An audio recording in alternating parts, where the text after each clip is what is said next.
New World is a new MMO developed by Amazon Games. The game has shifted focus over time from being a free-for-all survival game to what it is now, a more traditional MMO. But they all have the focus of factions fighting over control over large territories. The game was meant to come out this month, but due to feedback from the alpha testers, it's been delayed to 2021. The preview event for those who pre-ordered the game is now available, so let's check it out and see if it's actually worth getting excited about.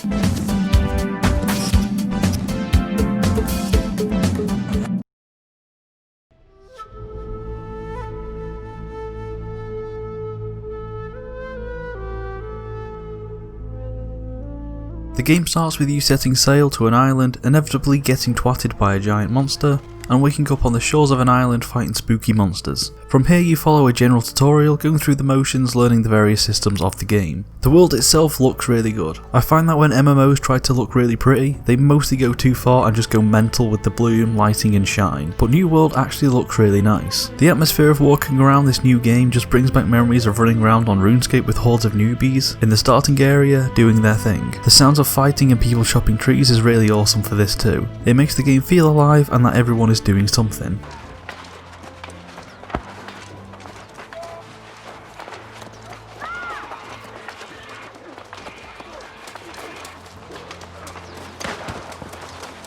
Questing in the game PvE wise is very bog standard so far. Go here, kill these enemies and find these chests. The enemies too in this game are also very standard, with most enemies being zombie types or drowned pirates. At around level 12 in the game you finish the tutorial and unlock the ability to choose your faction. Marauders, Syndicate and Covenant. Once you've chosen your faction you are locked in. You can now do quests for that faction to help unlock gear and help with the effort to take new territories. There are PvE and PvP quests for the factions. Both will earn you XP and currency to use in the faction. Once a faction claims a territory they can choose taxes on various things like buildings and crafting, and the town will have banners of the company who claimed it, so get ready for some creative banners. Players can also buy homes. Taxes of such is dictated by the town holder. Once claimed, opposing factions through completing quests can raise the conflict level and eventually declare war against the faction to fight for the territory. Town leaders can set projects to improve things like crafting areas and defences. Players can then help out, rewarding them with XP and gold. So how do wars work? Well, once a war is declared, a date and time is set, and players will go to the town and sign up for the war to be picked by the leader. If you've got there early, you should get a spot in the active war. If not, you'll be put on the backbench to fill in for anyone who doesn't show up. You'll be TP'd to the war zone some minutes before the war actually begins to prepare. You can buy items from the armory, health potions, mana potions and ammo for your weapons, as well as siege-based weapons like barrels to ignite, mines and ammo for the cannons. So once the war starts, the attacking team has to capture multiple points before they can go on to attack the gates. Once in, they can go after the main capture point. This shit is so fun. Playing in one war on the defending side was just so awesome. Waiting for it to start reminded me of Two Towers.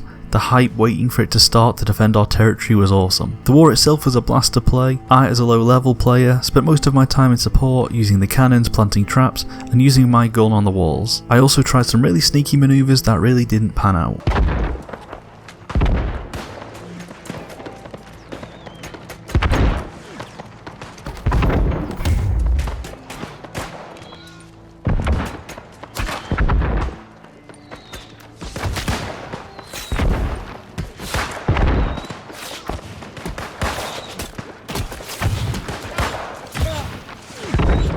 My fake death move did work on multiple people though.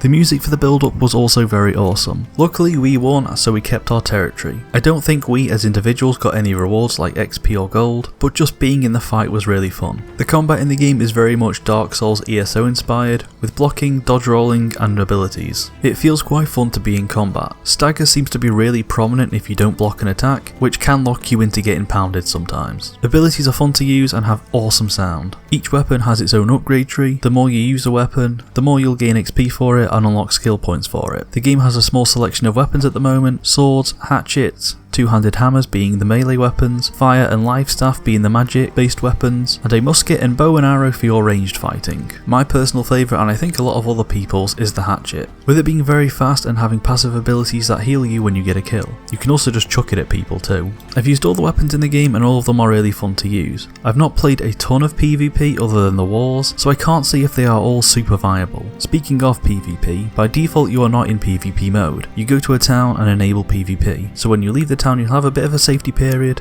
and then be open to PvP with other PvP players. I'm sure certain weapons or abilities will dominate until they fully balance things. There's still some jank I feel with the combat. Sometimes I'll dodge but it won't work and I'll just get twatted anyway, but hopefully that will be fixed in time. The sound effects, as I said before, for the abilities are really awesome. I love some good chonky sound effects for abilities, and this delivers. Other than combat, you can craft and harvest, these having their own levels and unlocks. So if you're not interested in killing drowned pirate number 52, you can go around chopping trees and making armor and weapons to sell on the player marketplace, which is the only place to sell anything, which I'm not 100% sold on. Your inventory will fill up with shit as normal for an MMO, but instead of just chucking it at a general store for a couple of gold, you'll have to sell it via the player marketplace, which if everyone has 100 of the same sword or outfits, no one's going to want to buy them. I get what they're trying to do, having a fully player driven economy, but so far I'm not sold they can make it work. You can break down items for resources if you don't fancy dropping them or selling them. You can also just outright send money to friend if you so wish.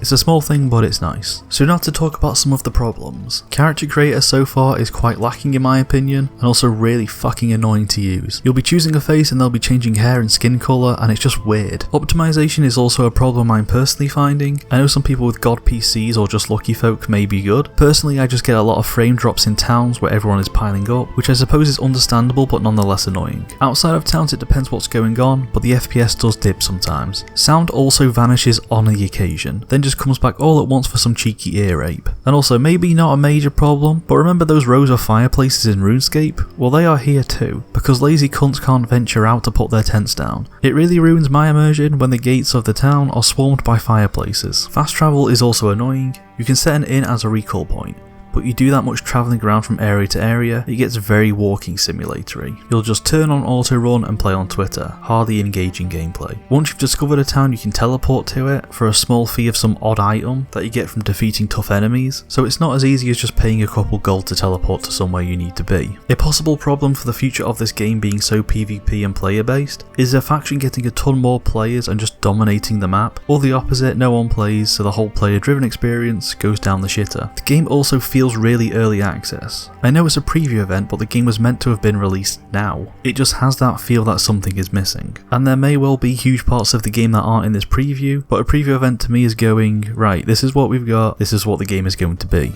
This game, in my opinion, is something to keep an eye on. And if you think any of this game is interesting, I would say pick it up, but with caution. Maybe give it a week or two to see what people are saying about it on release. It all depends on how this game is received and how big the player base is, as most of the game depends on players. I'm looking forward to this and excited to see how it plays out, but as I said, on release approach with caution. It's a very fun game, but it may very well flop hard. So thank you for watching and I'll see you next time.